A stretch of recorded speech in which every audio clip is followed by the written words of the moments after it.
What's up everybody, it's Sean here and I am back today to give you guys a review of the New Balance 1906R in this Harbor Gray colorway.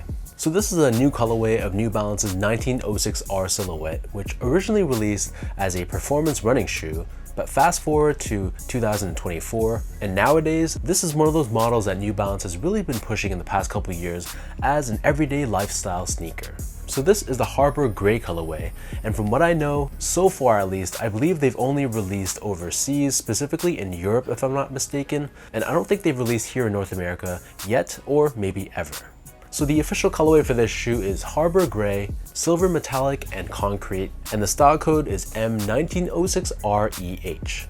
And the retail price for this pair is 160 euros, which is roughly 175 US dollars converted, or 235 Canadian dollars. So jumping right into the details of this shoe, the base layer of the sneaker is covered in this open style gray colored mesh. Right above this towards the laces, we have this metallic silver layer, which is basically a synthetic leather. And here we have the New Balance N logo in the middle in dark gray.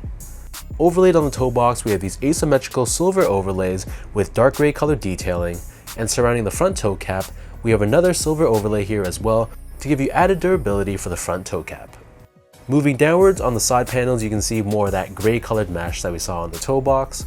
The middle two eyelets are covered in these gray colored strips of nylon, which run down past the New Balance N logo beneath this towards the base of the sneaker.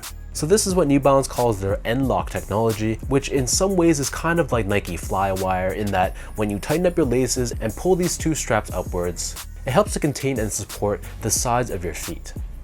So beneath the New Balance N logo, this triangular panel here is covered in this thin, semi-translucent nylon layer, which has a bit of a darker tone to it.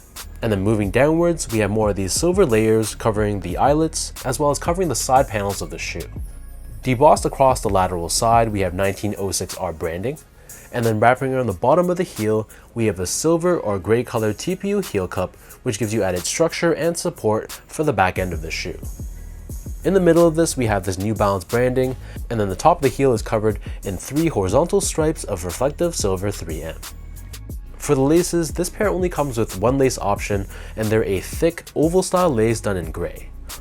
Underneath this, the tongue is crafted using that same open style mesh that we saw on the toe box and the sides of the shoe.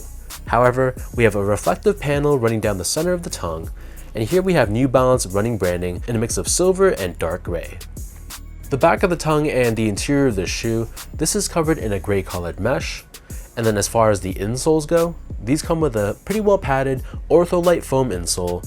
It's covered in a dark gray mesh on top, and we have New Balance and Ortholite co-branding pressed onto the heel. So the upper of the 1906R, it sits atop this exact same midsole that you'd see on models, for example, like the 2002R and the 860 V2. So all three silhouettes share the exact same midsole, and this is crafted using a mix of Absorb and Absorb SBS, and it's painted in this tonal gray colored finish. We also have New Balance's Energy technology, which essentially are these gel-like pillars which help with impact protection and shock absorption. And then turning the shoe over to the bottom, this outsole is crafted using a dark gray rubber. We have this diamond-shaped traction pattern on the forefoot, along with these grooves to give you added flexibility. And underneath the rubber right in the middle, we have this metallic silver TPU shank plate, which is what New Balance calls their stability web technology. And this is put in place to help with torsional rigidity and midfoot support, and to help prevent your foot from twisting when you're walking or running. So that breaks down the look and the construction of this pair. And for those wondering about how these fit, so normally I wear a size 10 or true to size in the 1906R. Getting these in a size 10 though, I felt like they ran ever so slightly more snug than a typical 1906R. I'd say probably about a quarter size difference. Not enough that I'd necessarily want to go up half a size, but it was noticeable compared to some of my other pairs in my collection. So if you're someone that's kind of in between sizes and you don't like that snug one-to-one fit, then you could probably go up to that larger size. But I feel like for the majority of people out there, sticking with your normal 1906R size, you should be okay. For comparison's sake, I also wear a size 10 or true to size in other New Balance silhouettes like the 2002R, 860 V2, the 991, 991 V2, and the 1500. And in comparison, I go a half size down to a 9.5 in a lot of made in USA New Balance silhouettes like the 992, 993, and the 990 V3, V4, V5, and V6. Moving on to the comfort, so this feels like any other 1906R, minus the fact that the toe box runs a little bit more snug. The underfoot feeling though is going to be identical. It's a very well balanced sneaker. It's not going to be overly soft and mushy, but there is some level of plushness to it, and it still feels very well supported. It's also very breathable too with these mesh layers. So I personally love to bring silhouettes like this, the 2002R. I love to bring these sort of shoes with me on vacation. Finally, in terms of the quality and craftsmanship, so first off, the material quality was really nothing special. Everything on the upper of the shoe had a strong synthetic feeling to it. So these are all just synthetic layers. There's no actual genuine leathers or suedes or anything like that on this shoe, which kind of makes sense considering this colorway is more of a callback to that 2010s era, I feel like, with these bold silver layers, which kind of was out of style for the longest time. But nowadays, it's just much more acceptable to wear this style or colorway of sneaker and to make it look good. And from a build and craftsmanship standpoint, at least for my pair, it was pretty solid. The panels were consistent between my left foot and right foot, which is very important. The stitch job was pretty flawless, and there weren't too many glue stains around the midsole. So hopefully you don't have to be too concerned with the build quality of this pair if you guys decide to pick these up.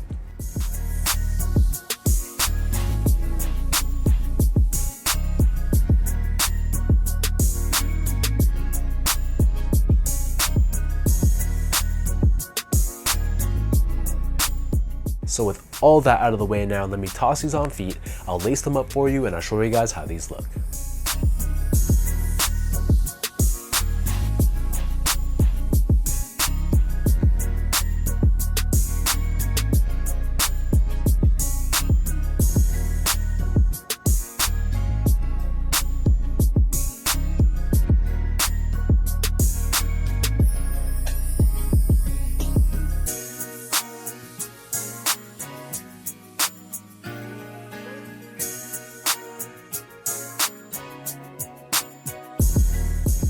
I feel like this is a colorway that's not going to be for everyone.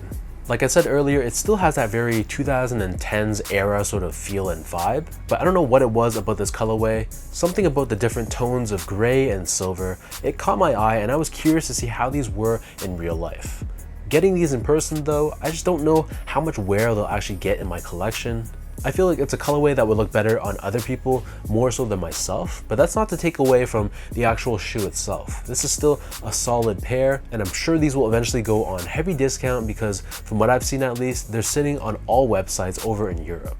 So if you're in the market or kind of on the fence, I would wait for these to drop in price. But if you're worried about the comfort of the shoe, you don't have to worry. It still feels great. It just comes down to your personal style and whether this fits your aesthetic. So let me know in the comment section down below, what do you guys think about this Harbor Gray colorway of the New Balance 1906R? What are your thoughts on this pair? Are you feeling this techie sort of vibe, or is it not really your thing? Drop a comment down below and let's talk about it. And as usual, if you guys enjoyed watching this review, be sure to like, comment, and subscribe to my channel if you haven't yet.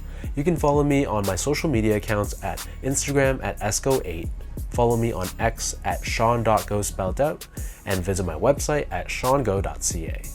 So thank you so much for watching. Hopefully you guys enjoyed this review and hopefully it helped you in some way, and I'll catch you guys all in the next one.